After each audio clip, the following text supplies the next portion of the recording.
Now, we have a very special treat for you. A group of well-known local artists is here to give us a sample of what you can expect to hear at the Detroit Jazz Festival. Please welcome the Ursula Walker Budson Quartet, featuring Ralph Armstrong, Sean Dobbins, and Chris Collins.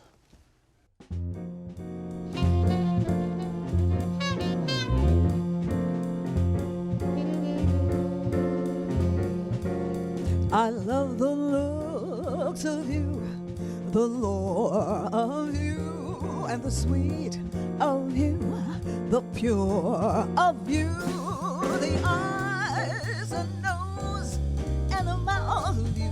I love the east, west, north, and the south of you. I'd love to gain complete control of you and handle even the heart and soul of you. So love at least so small person who me do, for I love all of you.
And the sweet of you and the pure of you, the eyes and nose and the mouth of you. I love the east, west, north, and the south of you. I'd love to get complete control of you, handle even the heart and soul of you. So love at least a small percentage of you. I love all of you.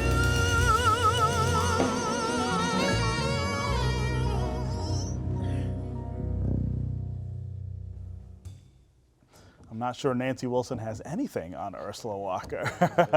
We'll be right back to talk more about the Detroit Jazz Festival and the impact it has on the city throughout the year. Stay right there.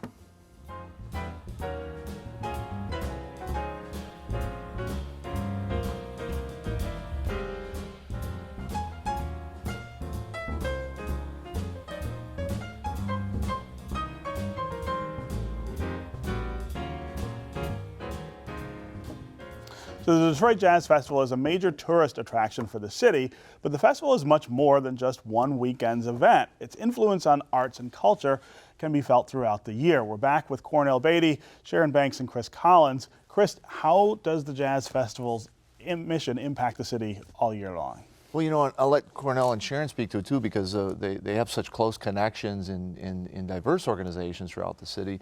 But I will say that, you know, from a programming point of view, our focus includes educational activities throughout the year that impact the Detroit Public Schools, high school students throughout the region, colleges and university students.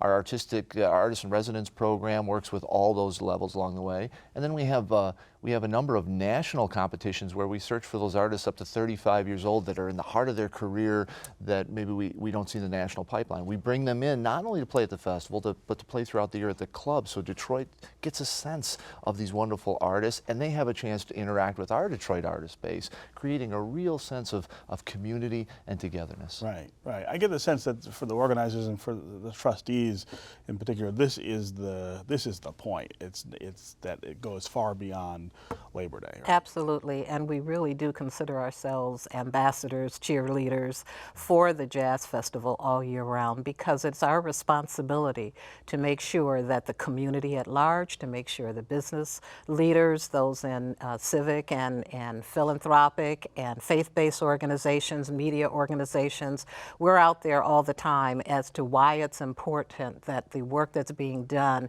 and what's being put together behind the scenes to bring this festival as a year-round opportunity is so important. So the Board of Trustees is always delighted to be center stage to help share that message and to be out in front to make that happen. Right. And that education component is one of the things I think that you can take real hard in. Absolutely. We'll partner up with 6 schools, with Cass Tech, Renaissance, King, Duke Ellington, Bates, and Detroit School of Arts. And out of that, we've actually have formed a Detroit All-Star Band, which gives the high school students an opportunity to actually perform. And we have, the last couple of years, and we'll continue to do so, I've actually taken students up to Mackinac. So I've had an opportunity to play on a big stage, to be presented and show what Detroit is and about. Right. Right, and you know, if anyone has never seen or heard these kids play, you're blown away by the talent level and the dedication. And that really is a testament to what Chris continues to do in building on the mission and the goal and the objective of why we do this. Because making sure that that next generation of young people and the opportunity to see themselves on that stage, and many of them actually performing on those stages, there's nothing that hits home. You can't more. replace that, right? Cannot replace it. Right, and that's important. I mean, passing along the idea that jazz is important, is American, and needs to have a life in the future. I mean, you don't get that from the radio. You don't get that as much from pop culture right now. No, but in fact, it's woven into the jazz artistic culture. The mentor-disciple relationship is how this music is passed. It's very important, and we actually have a mentor-disciple series at the festival that people can follow those relationships at every level. But I do want to say, too, there's a reason why this is so important in the city of Detroit.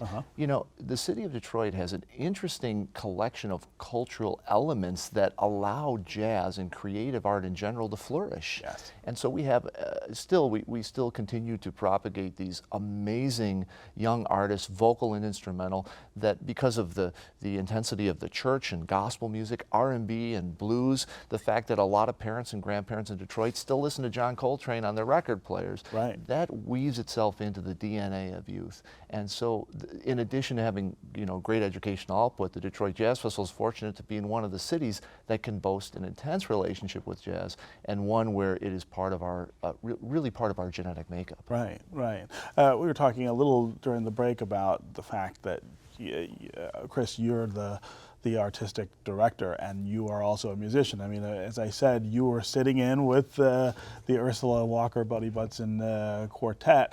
That's important, that it's a musician who's sort of at the center of all of this, and the other musicians respond to that, right? Well, they do, and you know, frankly, jazz is a little different than you know, pop music forms. Jazz is an art form, right? And you know, you have to have respect and understanding for it. Even as a listener, you know yourself, the more you understand the goals of the musicians, the goals of the music, the legend and history of the music, the more you appreciate the art form, like painting or dance or anything else. So to have that as a guiding force from inside, the cats respond to it. The audience gets a taste of a lot of programming that really, it it takes musicians to organize, because you're talking about commissioning works, writing original music for various ensembles, and knowing the history of this music. I grew up as a youngster in Detroit, being thrilled that I came from a city where, you know, Donald Byrd and Joe Henderson and Sonny Stitt and Sonny Red and Barry Harris, these were superheroes. Sure. And when I found out I was from that same city, I was inspired. So those are the kind of things a musician feeds off, to pass this on to youth, to inspire the audience, and to create programming that's going to, in education and at the festival, that's going to inspire everybody to understand that you live here, you're part of You're this. part of all of this, sure. Yeah, yeah. What do you guys hear from the young people who are involved in this about the opportunity, about the city, about the festival? I mean, I can't imagine being that age and being part of this. Well, I think one of the things is, you know, as they learn, as Chris said, about the history of jazz and the fact that, you know, Detroit is where jazz was really developed, and Detroit is where the greatest jazz artists come from. Yeah. I mean, if you look in New York at our top tier, those artists are from Detroit. You know, Ron Carter, Sure. you know, Jerry Allen. So to know that they have that type of tradition, I mean, it's something. I mean, your ambassador of the world, Marcus Belgrade. Yeah, right. I mean, Detroiter. You're right. I mean, Wynton Marsalis says that if you want to hear the greatest horn player in the world, you got to go to Detroit. Right. Yeah, yeah. I would also say that the work that Chris does, and behind the scenes that Cornell and the entire team that get this done every year, making sure that the youth component is ever present in all that's done. And they're out in the community, they're talking to the young people, they're encouraging, they're teaching, they're also having people now at their doorstep wanting to be involved more and more, because the word is out. Right. This is where you want to be, this is where you get the next level of training and opportunity. And so the young people respond so very positively. Sure. And they're always clamoring to see, where can I get in to fit in to be a part of this? And that's a testament to the commitment of the entire Jazz Festival family. Yeah, yeah.